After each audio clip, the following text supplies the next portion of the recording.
అందరికీ శుభోదయం. నా పేరు వైష్ణవి. నా పేరు శ్రీవల్లి. మేము తెలంగాణ గురుకుల బాలికల పాఠశాల మరియు కళాశాల కొడకండ్లలో 9వ తరగతి చదువుతున్నాము. ఈ రోజు మేము చెప్పబోయే అంశం పేరు భారత్ టాక్సీ సేవలు ప్రారంభం.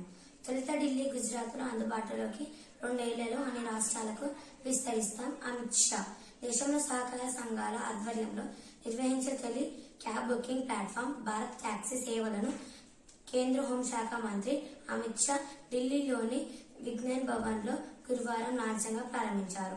పైలట్ ప్రాజెక్టుగా 2 నెలలు విజయవంతంగా అనంతరం ఈ సేవలు ప్రస్తుతం ఢిల్లీ, గుజరాత్ లో పూర్తి స్థాయిలో అందుబాటులోకి వచ్చాయి. వచ్చే 2 ఏళ్లలో అన్ని రాష్ట్రాలకు, కేంద్ర పాలిత ప్రాంతాలకు ఈ సేవలు విస్తరించనున్నట్లు అమిత్ షా తెలిపారు. 3 ఏళ్లలో కాశ్మీర్ నుంచి కన్యాకుమారి వరకు, ద్వారకా నుంచి అస్సాం వరకు టాక్సీ సేవలను అందుబాటులోకి వస్తాయన్నారు. దీని ద్వారా వచ్చే లాభాలు నేరుగా డ్రైవర్లకే పంచుతామని ఆయన స్పష్టం చేశారు. ఈ యాప్ ద్వారా కార్లు, ఆటోలు, బైక్, టాక్సీలను బుక్ చేసుకోవచ్చని తెలిపారు.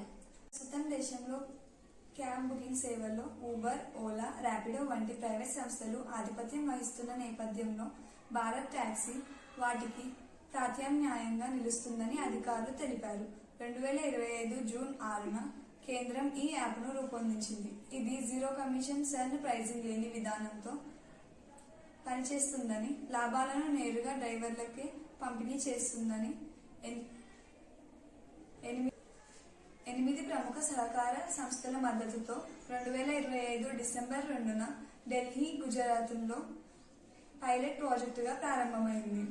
భారత్ టాక్సీ ప్రపంచంలోనే మొదటి అతిపెద్ద సహకార ఆధారిత క్యాబ్ బుకింగ్ ప్లాట్ఫామ్ గా, ఓనర్లే డ్రైవర్లుగా బుకింగ్ యాప్ గా అవతరించిందని సహకార మంత్రిత్వ శాఖ తెలిపింది.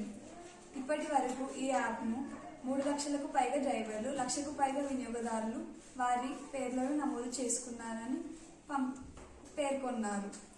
సుమారు 10 కోట్ల రూపాయల లాభాన్ని డ్రైవర్లకు పంపిణీ చేసినట్లు తెలిపింది.